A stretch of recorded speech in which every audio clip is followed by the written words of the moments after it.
July 12, 1944. A narrow lane somewhere between Isigny and Saint-Lô, Lieutenant James Kowalski crouches behind his Sherman tank, heart hammering against his ribs. They've been stuck here for 40 minutes. The hedgerow ahead rises like a fortress wall, 12 feet of tangled bramble, oak, and earth packed solid over centuries. Behind them, another hedgerow blocks retreat. To either side, the same impenetrable walls, a perfect kill box. Staff Sergeant Mike Hendricks, the tank commander, stands in the turret hatch trying to get his bearings. Kowalski opens his mouth to tell him to get down, to button up when... Crack. The sound is oddly quiet, almost polite. Hendricks slumps forward. The back of his head is gone. Kowalski freezes. Somewhere in that hedgerow, 50 yards away, 100 yards, impossible to tell. A German sniper has perfect concealment, perfect fields of fire, and infinite patience. The Sherman's engine idles uselessly, 33 tons of American steel, and they're trapped as surely as if they'd driven into a medieval dungeon. This is the bocage. This is where American soldiers discover that D-Day was the easy part. Let's talk about what the bocage actually is. For 1,000 years, Norman farmers built walls around their fields. Not decorative walls, working walls. They'd pile earth 3 to 4 feet high, then plant hedges on top, hawthorn, oak, bramble, whatever grew thick and mean. The roots bound the earth banks together. Generation after generation, the hedges grew taller, denser. By 1944, some stand 12 feet high. These hedgerows crisscross the entire Normandy interior. They divide the landscape into thousands of tiny fields, each 50 to 200 yards across. Between the fields run sunken lanes, roads that have been worn down by centuries of traffic until they sit 8 to 10 feet below the level of the surrounding fields. From the air, it looks like a patchwork quilt. From the ground, it's a labyrinth. Allied planners spend months studying the beaches, the concrete bunkers, the obstacles, the killing zones. They prepare elaborate plans for the amphibious assault. But the bocage? An afterthought.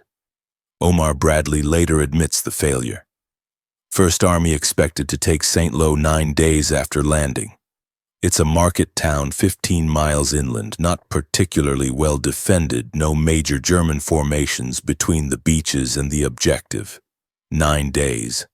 It takes 37. What goes wrong? Everything.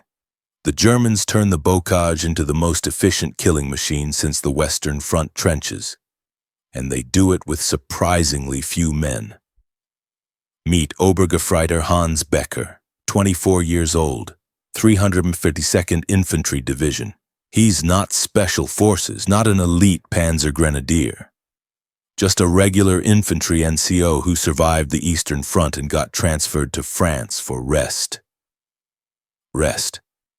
On July 10th, Becker's squad defends a position south of Saint-Lô. They're in a hedgerow overlooking a small field, maybe 80 yards across. The field is empty, just tall grass and a few apple trees. Becker's squad consists of 7 men. They have 1 MG-42 machine gun, several Panzerfausts, and a sound-powered telephone connecting them to the mortar team 2 hedgerows back. 7 men. The Americans attacking this position number roughly 120. They're supported by 4 Sherman tanks and 2 tank destroyers. In conventional warfare, this is no contest. The Americans should roll over Becker's position in minutes. But this isn't conventional warfare. Here's what the Germans do. First, they don't defend the forward hedgerow. That's where the Americans expect them. Instead, they position the MG-42 in the hedgerow on the far side of the field. Perfect enfilade fire across the entire space. The gunner has pre-cut narrow apertures in the vegetation. From 30 yards away, you can't see the gun position. From the muzzle, the gunner has unobstructed fields of fire. Second, they've pre-registered mortar targets. The mortar crew, safe in their defilade position 2 fields back, has calculated exact ranges to every approach route. They don't need to see the target. The telephone operator just says, "Target 7," and 30 seconds later, mortar rounds are dropping with surgical precision. Third, snipers. 2 men with scoped Kar 98K rifles have climbed into trees. They've tied themselves in with rope so they won't fall even if wounded or killed. Their job isn't to kill ordinary soldiers, though they'll do that too. Their job is to kill tank commanders. Sherman tanks can't see much when buttoned up. The periscopes give limited vision, so commanders fight with hatches open, heads exposed, scanning for threats. The snipers wait for that silhouette against the sky. Fourth, Panzerfaust teams. These shoulder-launched anti-tank weapons are devastating at close range. The teams hide in sunken lanes or behind hedgerows. When American tanks try to cross into the next field, climbing the earthen bank and exposing their vulnerable belly armor, the Panzerfaust teams are waiting. And finally, the coordination. That sound-powered telephone connects every defensive position. No radios to intercept, no signals to give away positions. Just instant communication across the entire defense network. 7 men turn one small field into a slaughterhouse. The American attack begins at 08:30 hours. The lead Sherman attempts to climb the hedgerow. Its nose lifts, tracks churning earth. The belly armor, thinner than the front plate, presents itself to the hidden German positions. Whoosh! A Panzerfaust round slams into the Sherman's underside. The tank lurches, burning. 3 crew members bail out. The MG-42 cuts down 2 of them before they reach cover. American infantry advance into the field. They're in extended line, moving cautiously through the tall grass. Becker watches through a narrow gap in the hedge. He doesn't fire yet. Patience. Wait until they're committed, until they're halfway across the open ground with nowhere to take cover. His squad leader makes a clicking sound. The signal. The MG-42 opens up. 1,200 rounds per minute. The sound isn't the measured pop, pop, pop of American machine guns. It's a buzzsaw, a continuous roar that tears through the field like cloth ripping. Men go down in clusters. The survivors dive flat, trying to become invisible in grass that's only 2 feet tall. Then the mortars arrive. Becker's telephone operator called the fire mission 30 seconds ago. The rounds drop with mechanical precision. Airbursts detonate above the prone Americans. Shrapnel rains down. There's no cover from airbursts. The men can dig into the earth all they want. The steel fragments still find them. The American attack breaks. They pull back to the departure hedgerow, dragging wounded, leaving dead. The time is 08:47, 17 minutes, 1 field. 23 American casualties, all 7 Germans alive and unharmed. The Americans regroup. Call in artillery, plaster the far hedgerow with high explosive. But Becker's squad isn't in the far hedgerow anymore. They've pulled back to their alternate position. Already prepared, already registered for supporting fires. When the American artillery lifts, when the next attack begins, the Germans will be waiting in a completely different location. This happens again, and again, and again, across the entire First Army front. The casualties are staggering. In 15 days of fighting around St. Lo, the 30th Infantry Division sustains 3,924 battle casualties. 3 out of every 4 casualties occur in rifle platoons. Do the math. The casualty rate in those platoons exceeds 90%. 90%. Bradley writes in his diary, "Before D-Day, we projected casualty figures for frontline infantry at 70%. In reality, the figure in the bocage is nearer 83%. Think about what that means. You're a replacement arriving at the front. You join a rifle platoon. Statistically, you have less than a 1 in 5 chance of making it through the campaign unwounded, and you're advancing at a rate of 1 field per day. The Germans call their defensive technique Schwerpunkt, strongpoint defense. They learned it on the Eastern Front fighting the Soviets. The front line is just a screen, lightly held. The real defensive positions are several hundred yards back. When you attack and take the forward positions, you think you've won. You pause to consolidate, to catch your breath, to bring up supplies. That's when the German artillery opens up. Those positions you just captured, already registered as target coordinates. The Germans have had weeks to measure exact ranges, to prepare firing tables. They can drop rounds within 10 yards of any hedgerow in their defensive zone. And if you somehow survive that, if you somehow hold the position, the German infantry counterattacks. Small groups, moving fast through terrain they know intimately. They don't try to retake the position, that would be suicide. They just make you pay a blood price for every yard. The Americans call it the War of the Hedgerows. The Germans call it target practice. Now let's talk about tanks. The Sherman is a good tank. Reliable, easy to maintain, produced in enormous numbers. Against German Panzer IVs, it's competitive. Against Panthers and Tigers, it's outmatched but not hopeless. In the bocage, it's a coffin. Here's why. A tank needs 3 things to fight effectively: mobility, visibility, and mutual support. The hedgerows eliminate all 3, mobility first. To cross from one field to another, a Sherman must climb the earthen bank of the hedgerow. The tank's nose lifts. The tracks bite into earth.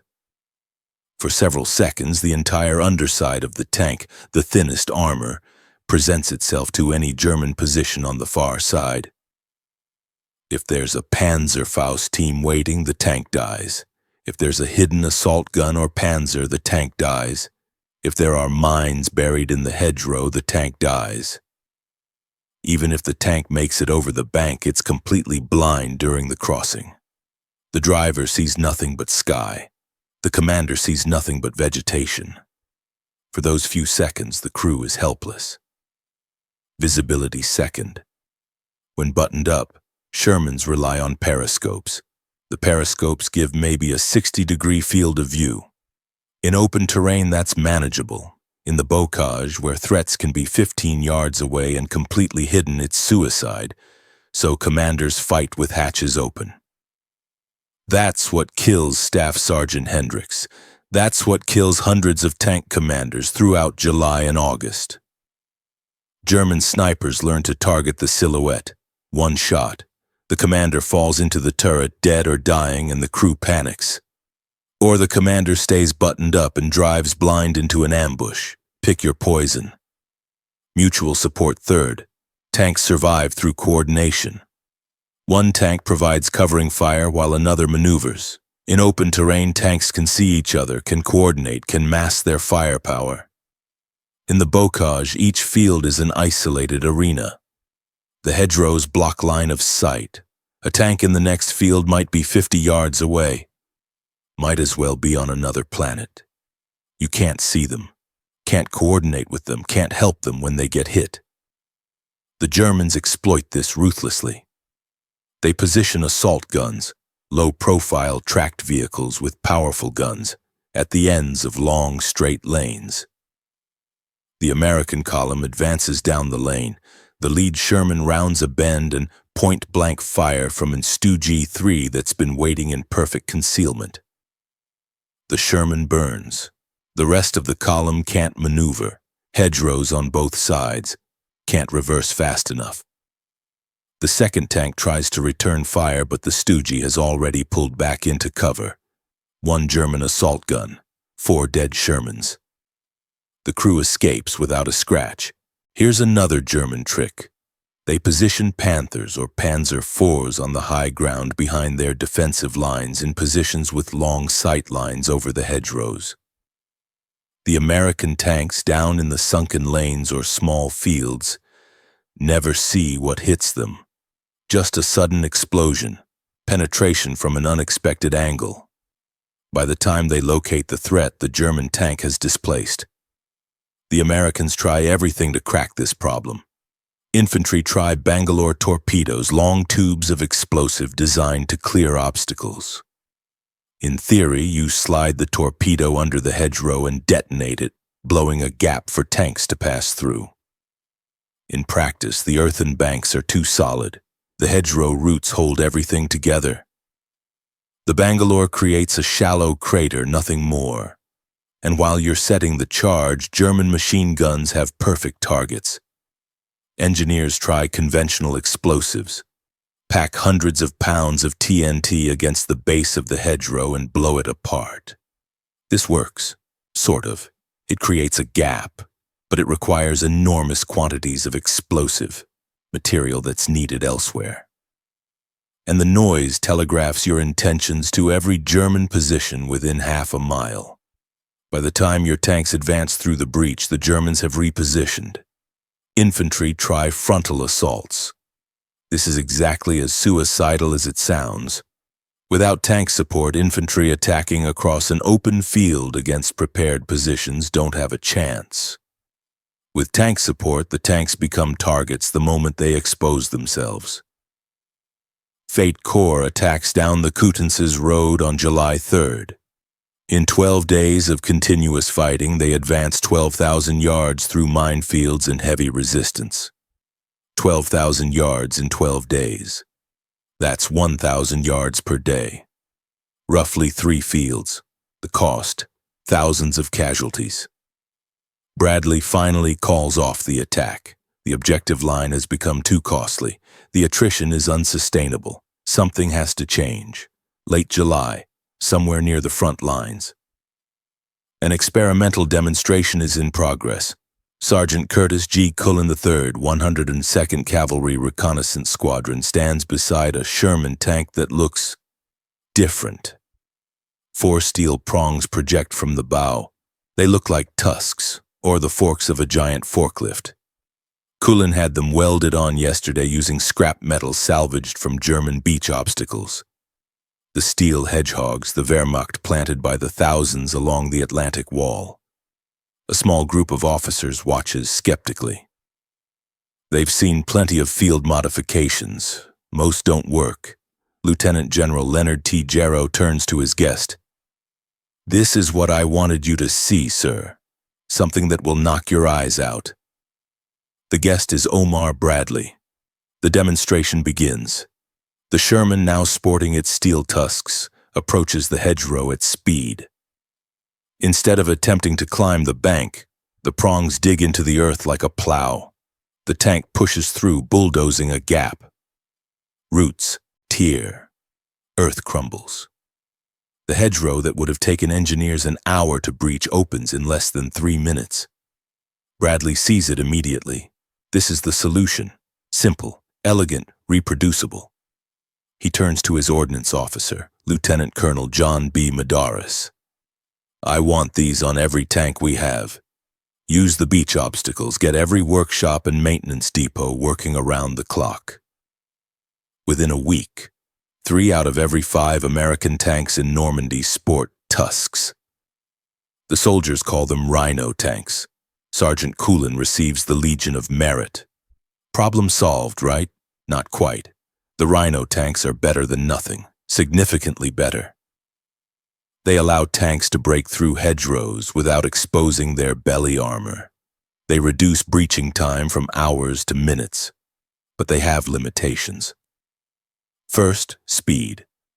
Even with a Rhino device, even with a skilled driver, breaking through a hedgerow takes 2 to 3 minutes. You're moving slowly, grinding through dense earth and roots. Every second, you're a target. German anti-tank guns have plenty of time to aim and fire. Second, the tank is still exposed during the breach. You're pushing through, but you can't see what's on the other side. Can't shoot, can't maneuver. If there's a Panzerfaust team waiting 20 yards away, you're dead. Third, the Rhino tanks still have to breach hedgerows one at a time. Your attack is still channeled along predictable routes. The Germans still know where you're coming from. They just adjust their defenses accordingly. Years later, military historians will examine the Rhino phenomenon. They'll find that many tank crews had mixed feelings about the devices. Some loved them. Others found them only marginally better than the original problem. What the Americans really need isn't a better way to breach hedgerows. They need to stop breaching hedgerows altogether. They need to create entirely new routes. They need bulldozers. Here's a fact that will make you angry. By July 1944, the American Army knows that tank dozers are decisive weapons in the bocage. They've been using them in Italy since 1943. Combat reports are unanimous. Dozers enable breakthrough operations. Dwight Eisenhower personally requests increased production. When Operation Cobra begins on July 25th, the massive offensive designed to break out of the bocage. First Army has exactly 40 tank dozers. 40. Compare that to the thousands of regular Shermans, the hundreds of Rhino tanks, the massive artillery parks and supply dumps. 40 bulldozers. It's not enough, not remotely enough, but it will have to do. Let me tell you what makes tank dozers different. A tank dozer is a Sherman fitted with a hydraulic bulldozer blade on the bow. The blade, designated M1 for early models, M1A1 for later versions, is essentially a miniature bulldozer blade adapted to the Sherman's hull. When approaching a hedgerow, the dozer tank doesn't breach it, it erases it. The blade drops to ground level. The Sherman's engine, 525 horsepower in later models, provides massive pushing force. The tank advances and the hedgerow simply ceases to exist. The blade cuts through earth, roots, vegetation. It pushes the entire mass aside like a snowplow clearing a road. The tank stays level, doesn't expose belly armor, maintains visibility, keeps its gun pointed forward. And here's the crucial difference. The dozer tank doesn't just create a gap in the hedgerow. It creates a new road. The blade clears a path 10 feet wide. Following tanks can advance through the gap. Infantry can move through without crawling over obstacles. Support vehicles can bring up ammunition and supplies. One dozer tank in an hour can create multiple breaches, can connect fields that were previously isolated, can turn the bocage from a labyrinth into a highway system. And here's the real innovation. The dozers don't follow existing routes. They create routes wherever the tactical situation requires. German defensive plans are built on the assumption that Americans will use existing lanes, existing field entrances, existing choke points. The Germans fortify those locations, pre-register their artillery on those coordinates, position their anti-tank guns to cover those approaches. When American dozers start cutting new paths through random hedgerows, the entire German defensive system breaks down. The Americans can attack from directions the Germans never anticipated, can bypass strongpoints entirely, can create multiple axes of advance simultaneously. But there's a problem. 40 dozers aren't enough to equip every attacking unit. First Army has to be selective. The dozers go to spearhead formations, the armored divisions and the infantry divisions making the main effort. Everyone else makes do with Rhino tanks or conventional breaching methods. It's a preview of what could have been achieved with adequate preparation. If First Army had 200 dozers instead of 40, if every tank battalion had a dozer platoon, but they don't. So they work with what they have, and they supplement the dozers with something equally important. Engineers. 15,000 of them. While everyone focuses on Cobra's preliminary bombing, the massive aerial attack that's supposed to shatter German defenses, Omar Bradley is thinking about something else. Logistics. Specifically, how do you maintain momentum once the breakthrough begins? Historical pattern. Attacker breaks through, advances rapidly, then stalls when supplies run out or when the enemy establishes a new defensive line. The breakthrough becomes a bulge, then a static front. Bradley is determined this won't happen. His solution? Engineers. Not engineers in their traditional role, building bridges, clearing mines after the battle ends. Engineers as an offensive weapon. Engineers advancing with the assault forces, maintaining momentum, preventing stagnation. For Operation Cobra, First Army assembles 15,000 engineers. 15,000.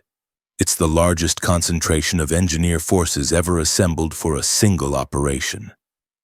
Their mission is deceptively simple: opening and maintaining main supply routes. In practice, this means fill bomb craters in roads.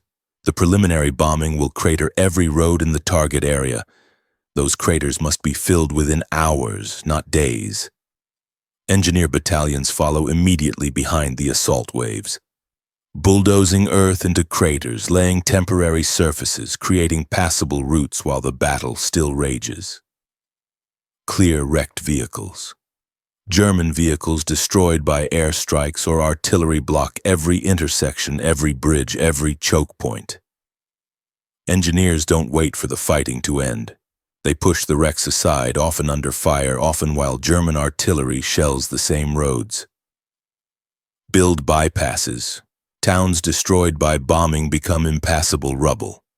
Engineers survey alternate routes, bulldoze new roads around the obstacles, create detours that keep traffic moving, improve dozer routes.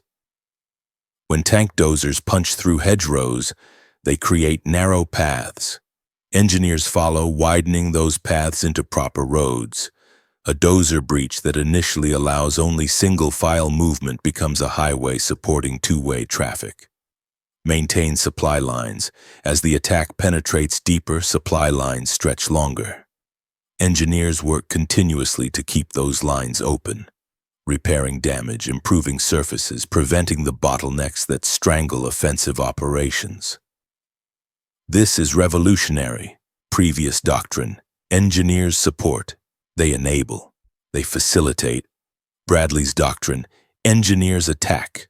They're as essential to breakthrough as infantry or armor, and when you combine engineers with tank dozers, something remarkable happens. The landscape itself becomes fluid. July 25, 1944, 09:38 hours. The preliminary bombing is complete. 1,500 heavy bombers and 400 fighter bombers have dropped 4,000 tons of explosives on a 5-mile-wide, 2-mile-deep rectangle of Norman countryside. The German defensive positions in that rectangle have ceased to exist. Panzer Lehr Division, the elite armored formation holding the sector, reports it has no forces fit for battle. The division that started the day with 14,000 men and significant armor now has scattered survivors crawling out of craters, stunned and disorganized. American ground attack begins, and this time it's different. 2nd Armored Division, Hell on Wheels, attacks on the left.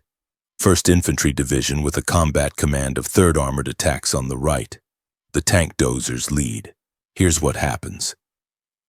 Instead of following roads and lanes, the dozers create new paths. They bulldoze through hedgerows at angles the Germans never anticipated. Following tanks and infantry exploit these routes immediately.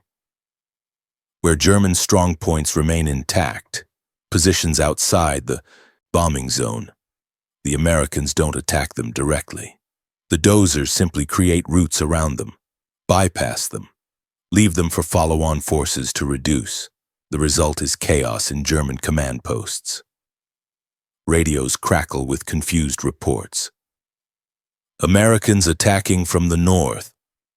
Americans attacking from the west. Americans in our rear area. How can Americans be everywhere at once because the Americans aren't restricted to existing routes anymore? Let me give you a specific example. 2nd Armored Division has infantry from the 22nd Infantry Regiment riding on their tanks. 8 men per Sherman, 4 per light tank. They're advancing south toward Saint-Gilles. A German strongpoint blocks the main road. Pre-war doctrine. Attack the strongpoint, reduce it, continue down the road. New doctrine. Dozer tank cuts through the hedgerow 200 yards west of the road, creates entirely new route. Column bypasses strongpoint, continues advance. The German garrison in the strongpoint reports Americans passing their position. They engage with whatever weapons can reach, but the bulk of the American column is already past. The strongpoint is isolated, cut off from support, irrelevant. Follow-on American infantry deal with it later. The spearhead keeps moving. This happens dozens of times per day, hundreds of times across the breakthrough sector. German defensive positions that took weeks to prepare become worthless in hours. And here's where the engineers prove decisive. Those dozer breaches, narrow paths suitable for single-file tank movement, must become real roads capable of supporting sustained operations. Supply trucks, artillery tractors, ambulances, the entire logistical tale of modern mechanized warfare. Engineer battalions follow immediately behind the spearheads. They arrive at fresh dozer breaches while the bulldozed earth still smells of crushed vegetation and diesel. They work with their own engineer bulldozers, not tank-mounted but standard construction equipment that's been accompanying the assault forces. They widen the paths, grade them, remove obstacles. Within hours, a dozer breach becomes a two-lane road. Within a day, that road has signposts, traffic control, and a steady stream of vehicles flowing through. The Germans can't cut these supply lines because they don't know where they are. The Americans keep creating new routes faster than the Germans can identify them. By the end of July 25th, American forces have penetrated 2 miles beyond the start line. Measured progress in miles, not fields. By July 26th, the advance reaches 4 miles. German resistance, while still present, is fragmenting. By July 27th, elements of 3rd Armored reach 7 miles. 6th Armored Division, exploiting toward the coast, advances 20 miles in a single day. 20 miles. Compare that to the 12,000 yards in 12 days that the VIII Corps managed before Cobra. The bocage hasn't changed. The hedgerows are still there. The terrain is still the same defensive maze. What changed is the American approach. Tank dozers create routes, engineers improve and maintain them, infantry and armor exploit them. The cycle repeats continuously. It's not elegant, it's not sophisticated, it's engineering. Obergefreiter Hans Becker has lost track of time. His unit, what remains of it, has been retreating for 3 days. The 352nd Infantry Division no longer exists as a cohesive formation. It's fragments, stragglers, small groups of soldiers moving through bocage that suddenly seems to offer no protection at all. The Americans are everywhere, not advancing down predictable routes, not following roads, appearing from directions Becker didn't know existed. Yesterday, his group occupied a defensive position controlling a crossroads. Good position, good fields of fire. They settled in, prepared for the Americans to attack. The Americans never came to the crossroads. Instead, Becker heard tank engines to the east, then to the west, then impossibly to the south, behind his position. By the time he realized what was happening, his group was cut off. Surrounded, they abandoned the position after dark, sneaking through hedgerows that American bulldozers had turned into Swiss cheese. This morning, they tried to establish a new defensive line. Again, good position, clear sight lines. The line dissolved within hours. Americans attacked from 3 directions simultaneously, not because they had overwhelming forces, because they had routes Becker's map didn't show. His sergeant, the man who taught him all the bocage defensive techniques, was killed by a Sherman that appeared from a direction that should have been blocked by hedgerows. Should have been. Becker is learning that should have been doesn't matter anymore. The defensive masterpiece the Wehrmacht spent weeks creating is falling apart. Not through heroic American attacks, through something more prosaic and more devastating. The Americans stopped playing by the rules. German defensive plans assumed attackers would use existing terrain features, would advance down lanes and roads, would concentrate forces at obvious choke points. American engineers threw out those assumptions. Every hedgerow is now a potential road. Every field is now a potential avenue of advance. The defensive positions Germans carefully sited to control key terrain no longer control anything. The Wehrmacht is fighting blind. Radio communications collapse. Too many reports of Americans in unexpected locations. Command posts don't know which reports to believe. Artillery batteries can't fire support missions because they no longer know where friendly forces end and enemy forces begin. Ammunition and fuel convoys can't reach forward units because the roads they're using suddenly have American tanks across them. Individual German units fight well. They ambush American columns. They exact casualties. But they're fighting isolated, actions disconnected from any larger defensive plan. And they're losing. On July 28th, Panzer Lehr reports it's down to 40 tanks and 3,000 combat troops.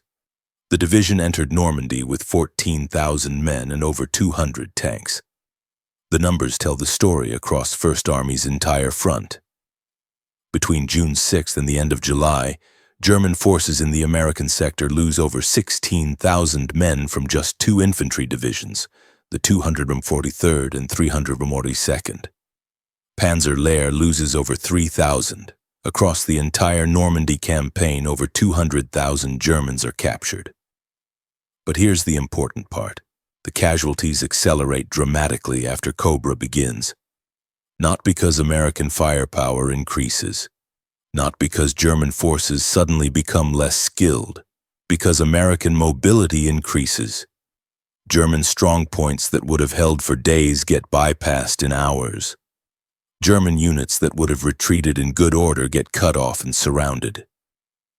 German supply lines that would have sustained defensive operations get severed before they can deliver.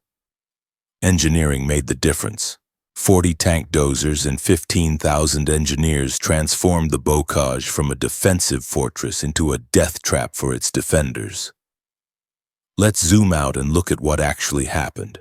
Operation Cobra succeeds beyond anyone's expectations. By August, Third Army under Patton is racing across France. The German defensive position in Normandy collapses entirely. The Wehrmacht loses an entire army group in the Falaise pocket. But none of that happens without the breakthrough, and the breakthrough doesn't happen without the dozers and engineers. Here's why the combination was so effective. Force multiplication. Each tank dozer opens multiple routes per day. Let's be conservative. Assume each dozer creates 3 usable breaches in a 12-hour period. 40 dozers times 3 breaches equals 120 new routes per day. Engineers follow, improving those routes. Within 24 hours, you have 120 roads that didn't exist yesterday. The next day, the dozers create 120 more. This creates geometric complexity for the defenders. Day 1. Germans must defend against attacks from 120 possible directions. Day 2. 240 possible directions. Day 3. 360. The Germans can't possibly fortify every possible approach. Can't pre-register artillery on every possible avenue of advance. Can't position reserves to counterattack threats from every direction. They lose the ability to predict where attacks will come from. And prediction is the foundation of defensive warfare. Compare this to earlier operations. British attacks around Caen followed predictable routes. Germans could mass forces to meet predictable threats. Battles became slugging matches, attritional fights where superior numbers eventually prevail, but at enormous cost. American attacks before Cobra had the same problem. Everyone knew where the attacks would come. The Germans prepared accordingly. Each advance became a bloody stalemate. After Cobra, with dozers creating unpredictable routes, the Germans can't prepare. Can't mass forces, can't establish coherent defensive lines. They're reacting, always one step behind. And here's the kicker. The dozers aren't even particularly sophisticated technology. their bulldozer blades welded to tanks. That's it. No advanced engineering, no exotic materials, just the obvious application of construction equipment to military problems. But nobody thought to do it in sufficient numbers until the bocage forced the issue. This is the lesson. Breakthrough doesn't require tactical genius, doesn't require superior weapons, doesn't require overwhelming numerical advantage. It requires solving the mobility problem. Infantry can't advance if terrain blocks them. Armor can't exploit if obstacles channel it. Logistics can't sustain operations if supply routes are interdictable. Solve mobility and everything else becomes possible. The Wehrmacht learned this lesson on the Eastern Front. Soviet deep battle doctrine emphasized multiple axes of advance, penetration at unexpected points, constant creation of new threats. The Americans learned it in Normandy. 15,000 engineers, 40 bulldozers. That's what broke the stalemate. Lieutenant James Kowalski survives the war. He makes it to St. Lo, participates in the Cobra breakthrough, eventually leads his platoon into Germany. But he never forgets those weeks in the bocage before the Dozers arrived. The casualty rate in rifle platoons was 83%. He watched his platoon get chewed up and replaced twice. Good men, friends. Dead in hedgerows that could have been bypassed if the engineers had the equipment they needed. How many lives could have been saved if First Army had 200 Dozers instead of 40? How many if the planners had taken the bocage as seriously as they took the beach obstacles? We'll never know. But we know this: the most sophisticated army in the world, equipped with the best weapons industrial civilization could produce, supported by absolute air superiority and unlimited logistics, nearly got stopped by medieval field boundaries. Not because American soldiers lacked courage, not because American commanders lacked skill, because American planners lacked imagination. They studied maps and aerial photographs and intelligence reports.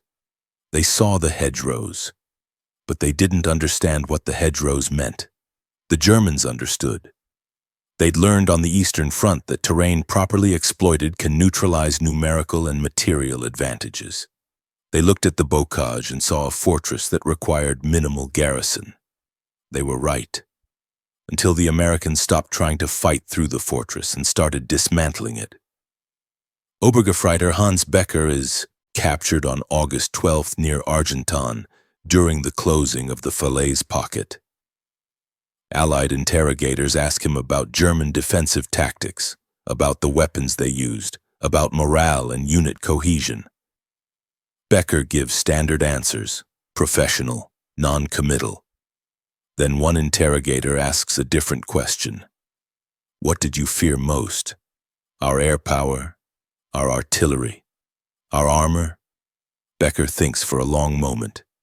Your bulldozers, he says finally. When you started building new roads every day, we couldn't defend anymore. Every night we'd fortify positions to control key routes.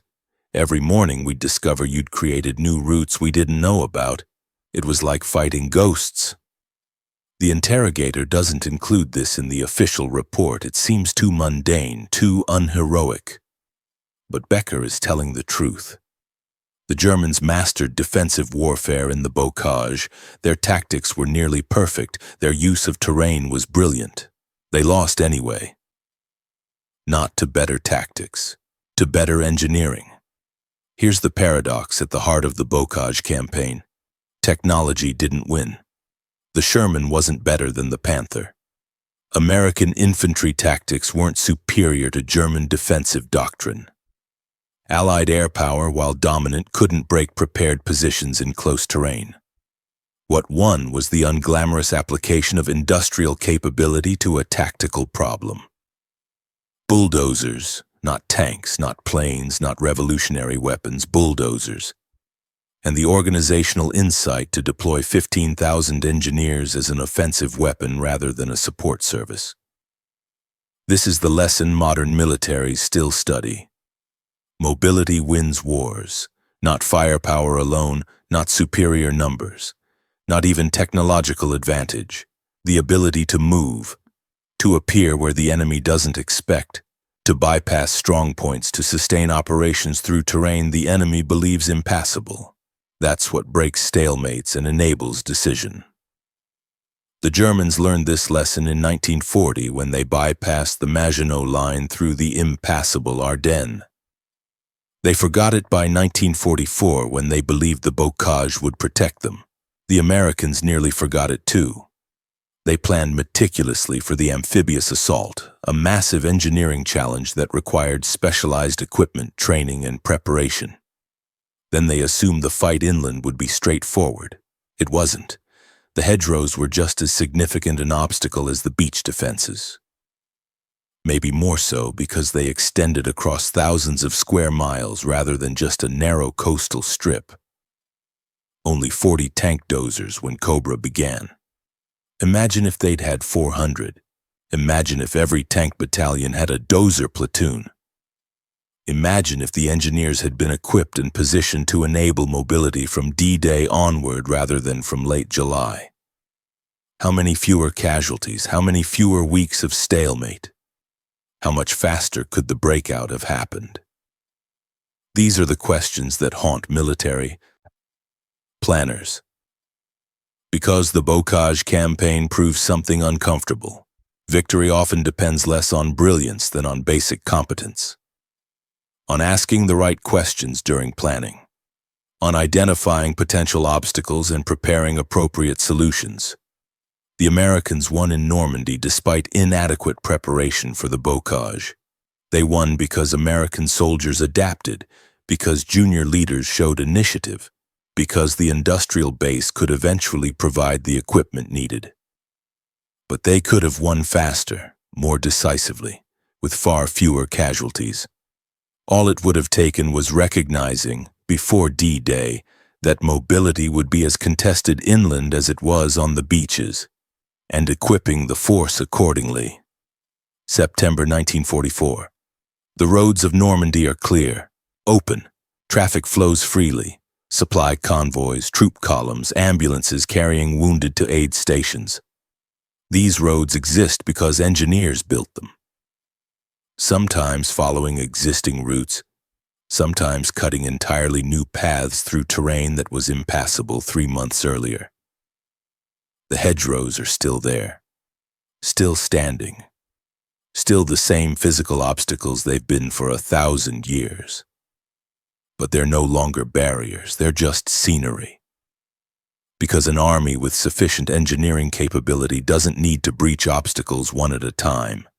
It creates new routes, new possibilities, new axes of advance. It turns the enemy's fortress into a highway. And that's the real story of the bocage campaign, not how American infantry fought through hedgerows, how American engineers built around them. 15,000 engineers, 40 bulldozers that should have been 400. And the determination to keep roads open, keep supplies moving, keep momentum going no matter what. That's what broke the German defensive masterpiece. Not heroism alone, though there was plenty of that. Not firepower alone, though artillery and air power were essential. Not tactical brilliance, though good leadership mattered. Engineering. The most unglamorous, most overlooked, most underappreciated aspect of military operations. And in the bocage, it was the difference between stalemate and breakthrough, between grinding attrition and decisive victory, between 8,000 yards in 12 days and 30 miles in 1 day. The Germans ruled the hedgerows until American engineers simply went around them, and that changed everything.